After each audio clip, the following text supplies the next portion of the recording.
आप कुछ चाहते हैं, सच में, दिल से चाहते हैं। अच्छे अंक, स्वस्थ शरीर, अच्छी दोस्ती, किसी चीज में सफलता जो आपके लिए मायने रखती है। और आप कोशिश करते हैं, सच में करते हैं, लेकिन किसी तरह आप खुद अपने रास्ते में आ जाते हैं।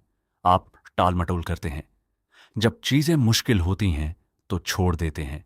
आप कहते हैं कि बदलाव चाहिए, लेकिन फिर वास्तव में बदलते नहीं। आप जानते हैं क्या करना चाहिए, लेकिन करते नहीं। क्यों? क्यों आप खुद को तोड़ते रहते हैं? यह है the mountain is you, Briana Wiest की किताब। और वो आपको कुछ बहुत महत्वपूर्ण समझाने वाली है। वो पहाड़ जिसे आप चढ़ने की कोशिश कर रहे हैं, वो दरअसल बाहर नहीं है, वो आपके अंदर है। आपकी सबसे बड़ी रुकावट दुनिया नहीं है, वो आप हैं। आपके डर, आपके पुराने तौर तरीके, आपका सुरक्षित दायरा, आपकी वो कहानियां जो आप खुद के बारे में सोचते हैं। और एक बार जब आप समझ जाते हैं कि आप खुद को क्यों तोड़ते हैं, तो आप इसे रोक सकते हैं। आप आखिरकार वो बन सकते हैं जो बनना चाहते हैं। भाग एक, आत्मविनाश क्या है? आत्मविनाश सुनने में लगता है कि आप जानबूझकर खुद को नुकसान पहुंचा रहे हैं, लेकिन ऐसा नहीं है। आत्मविनाश तब होता है जब आप एक चीज चाहते हैं, लेकिन आपका व्यवहार उल्टा करता है। आप स्कूल में अच्छा करना चाहते हैं, लेकिन आप पढ़ाई अंतिम समय तक छोड़ देते हैं। आप स्वस्थ होना चाहते हैं, लेकिन आप जंक फूड खाते रहते हैं और व्यायाम छोड़ देते हैं। आप बेहतर दोस्ती चाहते हैं, लेकिन जब लोग करीब आते हैं तो आप उन्हें दूर धकेल देते हैं। ऐसा क्यों होता है? क्योंकि आपका एक हिस्सा बदलाव चाहता है, लेकिन दूसरा हिस्सा उससे डरता है। दो आवाजों की लड़ाई। ऐसे सोचिए, कल्पना करें कि आपके अंदर दो आवाजें हैं। पहली आवाज कहती है, चलो कुछ नया करते हैं, चलो बढ़ते हैं, चलो बेहतर बनते हैं। दूसरी आवाज कहती है, रुको, नई चीजें डरावनी हैं। क्या होगा अगर हम असफल हो गए? क्या होगा अगर हमें चोट लगी? चलो वहीं रहते हैं जहां सुरक्षित है। दोनों आवाजें आपको बचाने की कोशिश कर रही हैं, लेकिन वे अलग अलग चीजें चाहती हैं, और यही टकराव पैदा करता है। ब्रायना वीस्ट कहती हैं, आपका पहाड़ तब बनता है जब आपके दो हिस्से एक दूसरे के खिलाफ लड़ते हैं। जैसे असली पहाड़ तब बनते हैं जब जमीन के दो टुकड़े एक दूसरे को धकेलते हैं। आपका आंतरिक पहाड़ तब बनता है जब दो जरूरतें टकराती हैं, बढ़ने की जरूरत बनाम सुरक्षित रहने की जरूरत, बदलाव की जरूरत बनाम आरामदायक रहने की जरूरत। यही आत्मविनाश है, और हर कोई यह करता है।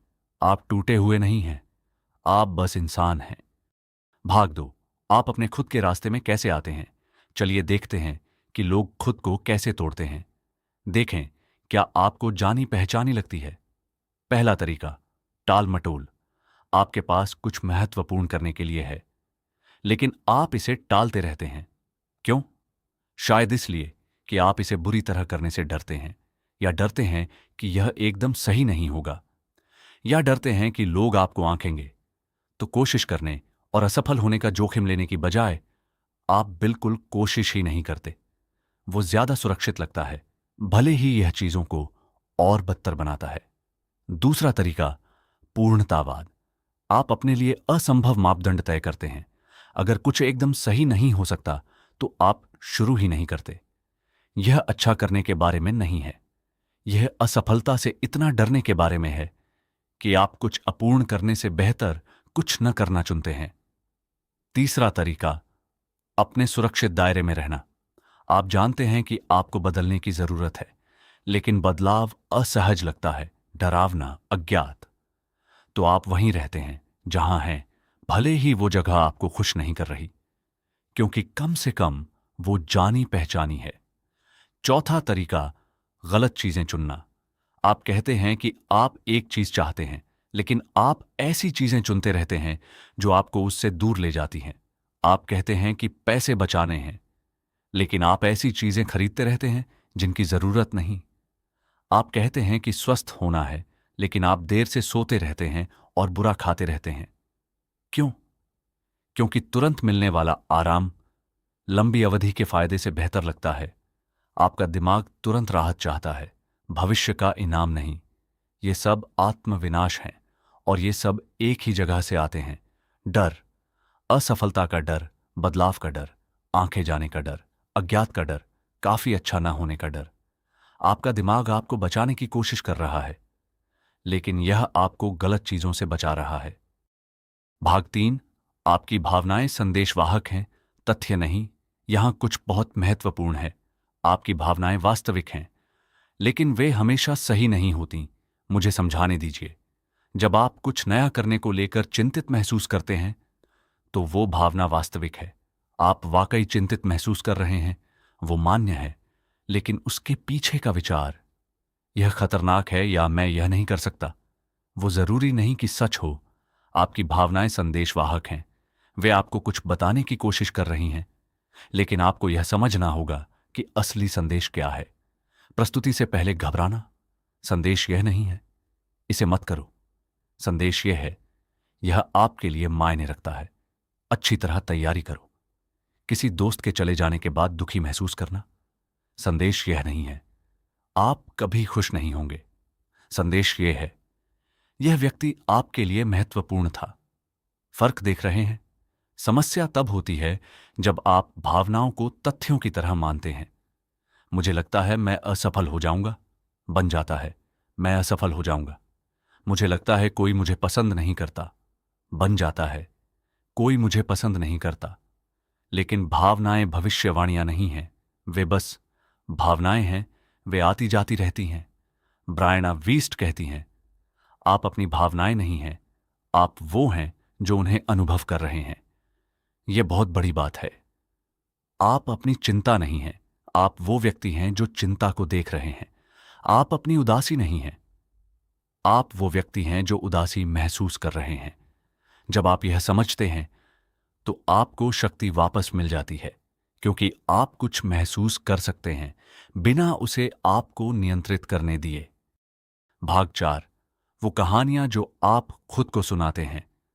हम सबके पास अपने बारे में कहानियां हैं, कहानियां जो हम सालों से खुद को सुनाते आ रहे हैं। मैं होशियार नहीं हूं, मैं खेलों में अच्छा नहीं हूं, मैं रचनात्मक नहीं हूं, मैं शर्मीला हूं, मैं रिश्तों में अच्छा नहीं हूं। ये कहानियां सच लगती हैं, लेकिन ये तथ्य नहीं है, ये बस विश्वास है। और विश्वास बदल सकते हैं। ये कहानियां कहां से आती हैं? शायद किसी शिक्षक ने, जब आप छोटे थे, तो कुछ बुरा कहा। शायद आप किसी चीज में एक बार असफल हुए और आपने तय कर लिया कि इसका मतलब है आप हमेशा असफल होंगे। शायद आपके परिवार ने आपके साथ एक खास तरीके से व्यवहार किया और आपने मान लिया कि आप वही हैं। लेकिन यहां बात है, आप अपना अतीत नहीं हैं, सिर्फ इसलिए कि कुछ पहले सच था। इसका मतलब यह नहीं कि अब भी सच होना चाहिए। आप छठी कक्षा में गणित में अच्छे नहीं थे, इसका मतलब यह नहीं कि आप अब नहीं सीख सकते। आप बच्चे के रूप में शर्मीले थे, इसका मतलब यह नहीं कि आपको हमेशा के लिए शर्मीला रहना होगा। आप किसी चीज में एक बार असफल हुए, वो आपको परिभाषित नहीं करता। ब्रायना वीस्ट पहचान से जुड़ाव के बारे में बात करती है। इसका मतलब है अपने पुराने संस्करण से चिपके रहना, भले ही वो अब फिट ना हो। शायद आप इतने लंबे समय से शांत रहने वाले रहे हैं कि बोलना गलत लगता है, भले ही आप वास्तव में बोलना चाहते हैं। शायद आप इतने लंबे समय से अस्त व्यस्त रहने वाले रहे हैं कि व्यवस्थित होना नकली लगता है, भले ही आप वास्तव में ज्यादा व्यवस्थित होना चाहते हैं। आपकी पहचान स्थायी नहीं है, आप इसे बदल सकते हैं।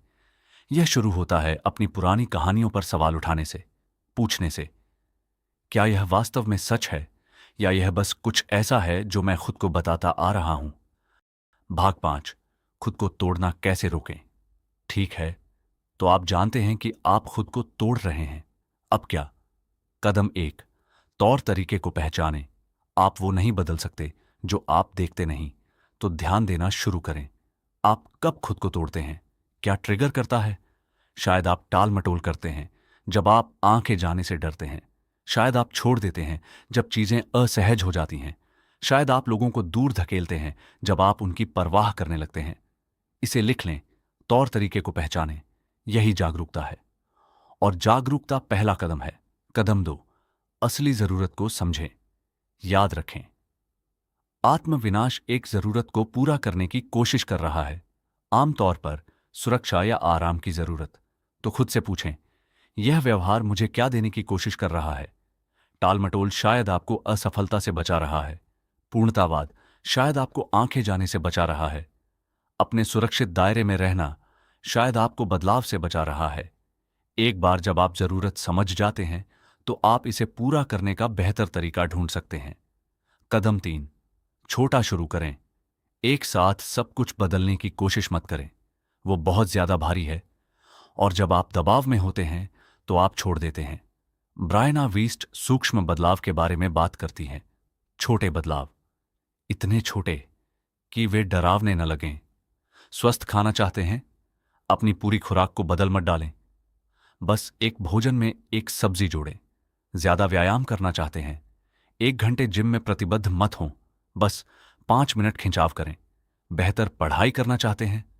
3 घंटे लगातार मत पढ़ें, बस 15 मिनट अपने फोन के बिना पढ़ें।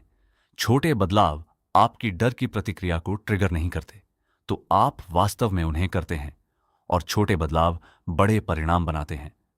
कदम 4, असहजता के साथ बैठें। बदलाव असहज है हमेशा, इससे बचने का कोई रास्ता नहीं, लेकिन असहज का मतलब खतरनाक नहीं है। आपका दिमाग दोनों को गड्ढमड्ढ करता है, लेकिन आप फर्क सीख सकते हैं। जब आप कुछ नया करते हुए असहज महसूस करें तो रुकें, सांस लें, खुद को याद दिलाएं, यह अजीब लग रहा है क्योंकि यह नया है, इसीलिए नहीं कि यह गलत है। जितना ज्यादा आप असहजता के साथ बैठने की आदत डालते हैं, उतना आसान हो जाता है। आप अपने दिमाग को सिखा रहे हैं कि बदलाव कोई खतरा नहीं है। कदम 5, खुद के साथ दयालु रहें। आप गलती करेंगे, आप कभी कभी पुराने तौर तरीकों में वापस फिसलेंगे। यह सामान्य है। खुद को मत कोसें, खुद को कमजोर या आलसी या टूटा हुआ मत कहें। बस इसे पहचानें, इससे सीखें, फिर से कोशिश करें। ब्रायना वीस्ट कहती हैं, आप टूटे हुए नहीं हैं, आप विकसित हो रहे हैं। यही सच है। आप असफल नहीं हो रहे, आप सीख रहे हैं, आप बढ़ रहे हैं और विकास अस्त व्यस्त होता है। भाग 6, अपने भविष्य के स्वयं को बनाना। यहां एक शक्तिशाली विचार है। अपने अतीत के स्वयं को ठीक करने की कोशिश करने की बजाय अपने भविष्य के स्वयं को बनाने पर ध्यान दें। आप क्या बनना चाहते हैं? वो नहीं जो आपके माता पिता चाहते हैं, वो नहीं जो आपके दोस्त उम्मीद करते हैं। आप क्या बनना चाहते हैं? वो व्यक्ति क्या करता है, वे तनाव को कैसे संभालते हैं, वे लोगों के साथ कैसा व्यवहार करते हैं, उनकी क्या आदतें हैं। अब खुद से पूछें, मेरा भविष्य का स्वयं अब भी क्या करेगा? आपका भविष्य का स्वयं घंटों स्क्रॉल नहीं करेगा। वे पढ़ेंगे या आराम करेंगे या कुछ रचना करेंगे। आपका भविष्य का स्वयं मुश्किल बातचीत से नहीं बचेगा। वे शांति से और ईमानदारी से बोलेंगे। आपका भविष्य का स्वयं जब चीजें कठिन हों तो हार नहीं मानेगा। वे विश्राम लेंगे और फिर से कोशिश करेंगे। आपको रातों रात वो व्यक्ति नहीं बनना है। आपको बस एक चुनाव करना है जो आपका भविष्य का स्वयं करेगा। फिर एक और, फिर एक और। समय के साथ वो चुनाव आदतें बन जाती हैं, वो आदतें आपका चरित्र बन जाती हैं और वो चरित्र आपका भविष्य बन जाता है। निष्कर्ष, पहाड़ आप हैं, पहाड़ स्कूल नहीं है, या आपका परिवार या आपकी परिस्थितियां। पहाड़ आप हैं, आपके डर, आपके संदेह, आपके पुराने तौर तरीके, आपका सुरक्षित दायरा, आपका बदलाव का विरोध। यही है जिसे आपको चढ़ना है, दुनिया को नहीं, खुद को। और यहां अच्छी खबर है, आप यह कर सकते हैं। आप अटके हुए नहीं हैं, आप टूटे हुए नहीं हैं, आप हमेशा के लिए वही गलतियां दोहराने के लिए अभिशप्त नहीं हैं। आपको बस यह समझना है कि आप क्या करते हैं और क्यों, और फिर अलग चुनना। अपने तौर तरीकों को पहचानें, अपनी कहानियों पर सवाल उठाएं, असहजता के साथ बैठें, छोटा शुरू करें, खुद के साथ दयालु रहें। यही है कि कैसे आप आत्मविनाश को आत्मनियंत्रण में बदलते हैं। ब्रायना वीस्ट कहती हैं, पहाड़ आपके रास्ते में नहीं है, यही रास्ता है। मतलब, जो रुकावटें आप सामना करते हैं वे आपको रोक नहीं रही हैं, वे आपको सिखा रही हैं, वे आपको दिखा रही हैं कि आपको किस पर काम करने की जरूरत है। हर बार जब आप डर को पार करते हैं, आप मजबूत होते हैं। हर बार जब आप आराम की बजाय विकास चुनते हैं, आप ऊपर उठते हैं। हर बार जब आप खुद को तोड़ना बंद करते हैं, आप वो बन जाते हैं जो आपको बनना है। तो चढ़ना शुरू करें, बाहर के पहाड़ को नहीं, अपने अंदर के पहाड़ को। क्योंकि एक बार जब आप खुद पर महारत हासिल कर लेते हैं, तो कुछ भी आपको रोक नहीं सकता। समापन। अगर यह कहानी आपको पसंद आई तो इस वीडियो को लाइक करें और चैनल को सब्सक्राइब करना न भूलें। कमेंट में बताइए आपका सबसे बड़ा पहाड़ क्या है जिसे आप पार करना चाहते हैं। अगले वीडियो में मिलते हैं, तब तक खुद पर काम करते रहें। धन्यवाद।